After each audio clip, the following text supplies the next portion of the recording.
I appeal to the young. Only they should listen, and only they can understand what I have to say. Some people are born old, slobbering specters of the past, cryptograms swollen with poison. To them no words or ideas, but a single injunction, the end. I appeal to the young, to those who are thirsty for the new, the actual, the lively. They follow me, faithful and fearless, along the roads of the future, gloriously preceded by our intrepid brothers, the futurist poets and painters, beautiful with violence, daring with rebellion, and luminous with the animation of genius. A year has passed since a jury composed of Pietro Mascagni, Giacomo Orefice, Guglielmo Mattioli, Rodolfo Ferrari, and the critic Giambattista Nappi announced that my musical futurist work, entitled La Cena di Vernon, based on a free verse poem, also by me, had won a prize of 10,000 lire against all other contenders. This prize was to cover the cost of performance of the work, thus recognized as superior and worthy, according to the bequest of the Bolognese Cincinnato Baruzzi. The performance, which took place in December 1909 in the Teatro Comunale in Bologna, brought with it success in the form of enthusiasm, base and stupid criticisms, generous defense on the part of friends and strangers, respect and imitation from my enemies. After such a triumphal entry into Italian musical society, and after establishing contact with the public, publishers, and critics, I was able to judge with supreme serenity the intellectual mediocrity, commercial baseness, and misoneism that reduce Italian music to a unique and almost unvarying form of vulgar melodrama, an absolute result of which is our inferiority when compared to the futurist evolution of music in other countries. In Germany, after the glorious and revolutionary era dominated by the sublime genius of Wagner, Richard Strauss almost elevated the Baroque style of instrumentation into an essential form of art, and although he cannot hide the aridity, commercialism, and banality of his spirit with harmonic affectations and skillful, complicated, and ostentatious acoustics, he nevertheless does struggle to combat and overcome the past with innovatory talent. In France, Claude Debussy, a profoundly subjective artist and more a literary man than a musician, swims in a diaphanous and calm lake of tenuous, delicate, clear blue, and constantly transparent harmonies. He presents instrumental symbolism and a whole monotonous polyphony of harmonic sensations conveyed through a scale of whole tones. A new system, but a system nevertheless, and consequently a voluntary limitation. But even with these devices, he is not always able to mask the scanty value of his one-sided themes and rhythms and his almost total lack of ideological development. This development consists, as far as he is concerned, in the primitive and infantile periodic repetition of a short and poor theme, or in rhythmic, monotonous, and vague progressions.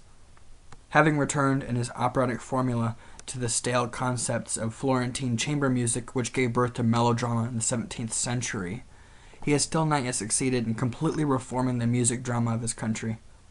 Nevertheless, he more than any other fights the past valiantly, and there are many points at which he overcomes it. Stronger than Debussy in ideas, but musically inferior, is G. Charpentier. In England, Edward Elgar is cooperating with our efforts to destroy the past by pitting his will to amplify classical symphonic forms, seeking richer ways of thematic development and multiform variations on a single theme. Moreover, he directs his energy not merely to the exuberant variety of the instruments, but to the variety of their combinational effects, which is in keeping with our complex sensibility. In Russia, Modest Mussorgsky, renewed by the spirit of Nikolai Rimsky-Korsakov, grafts the primitive national element onto the formula inherited from others, and by seeking dramatic truth and harmonic liberty, he abandons tradition and co-signs it to oblivion. Alexander Glazunov is moving in the same direction, although still primitive and far from a pure and balanced concept of art. In Finland and Sweden also, innovatory tendencies are being nourished by means of national musical and poetical elements, and the works of Sibelius confirm this. And in Italy, the vegetating schools, conservatories, and academies act as snares for youth and art alike, In these hotbeds of impotence, masters and professors, illustrious deficients, perpetuate traditionalism and combat any effort to widen the musical field.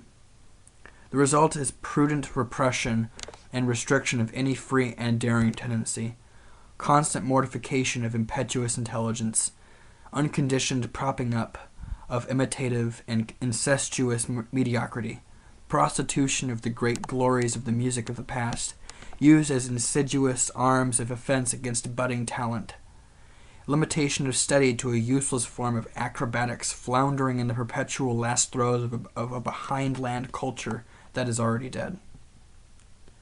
The young musical talents stagnating in the conservatories have their eyes fixed on the fascinating mirage of opera under the protection of the big publishing houses.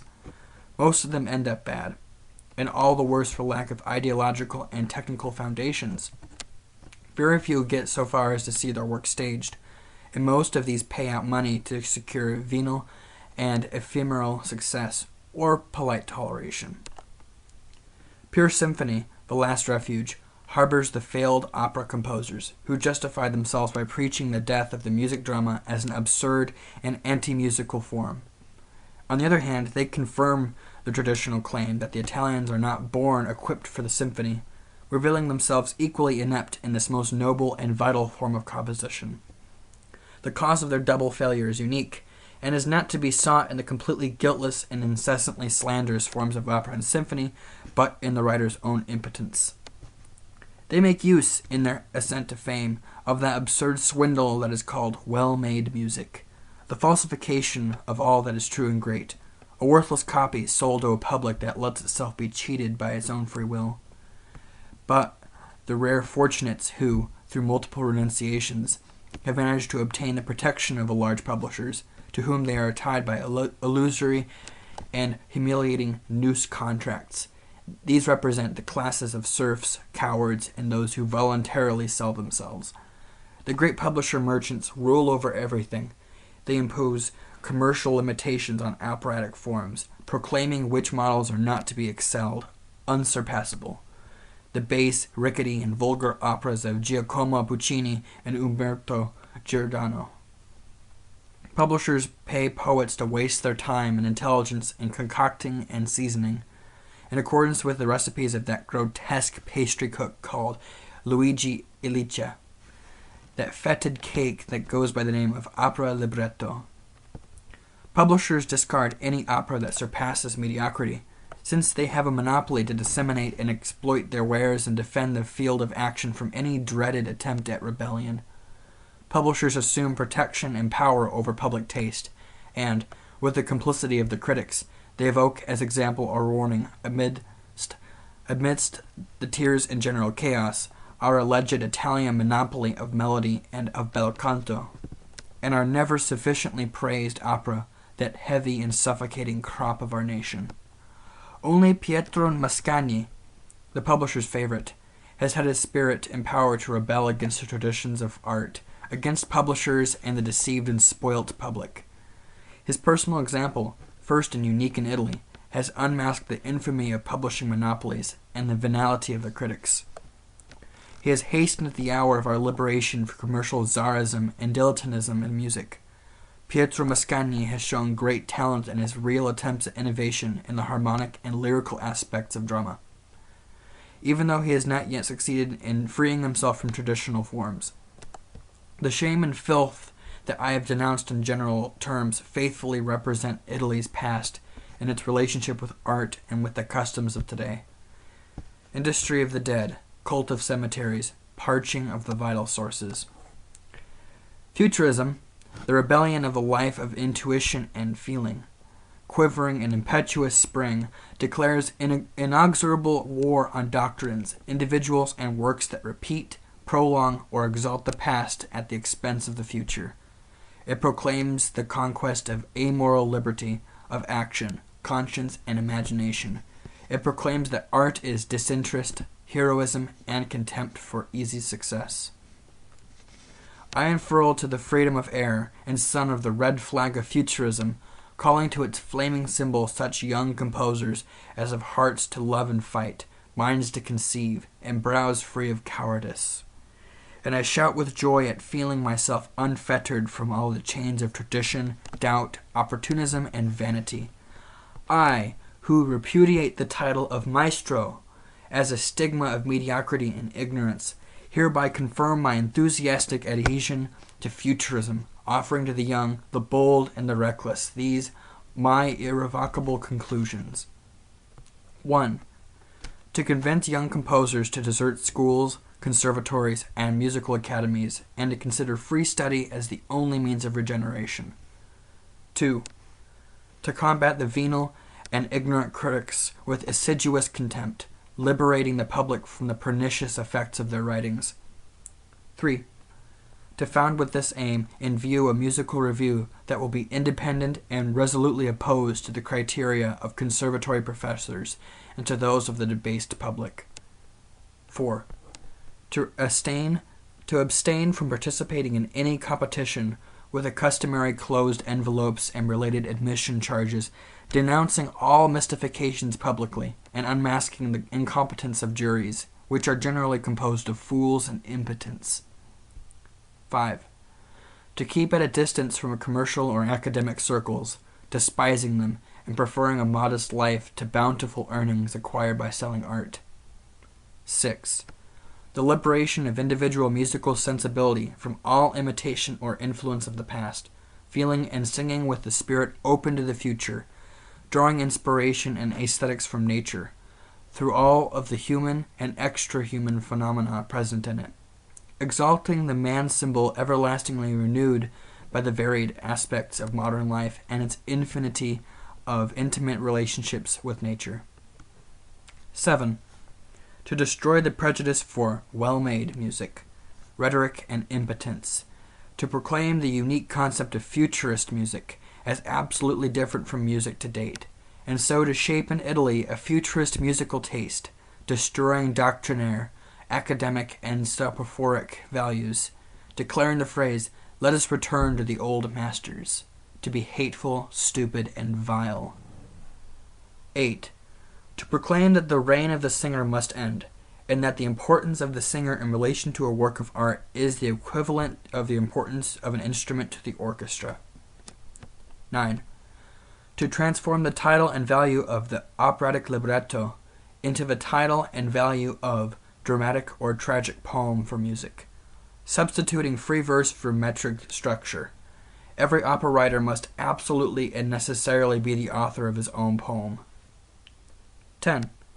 To combat categorically all historical reconstructions and traditional stage sets, and to declare the stupidity of the contempt felt for contemporary dress.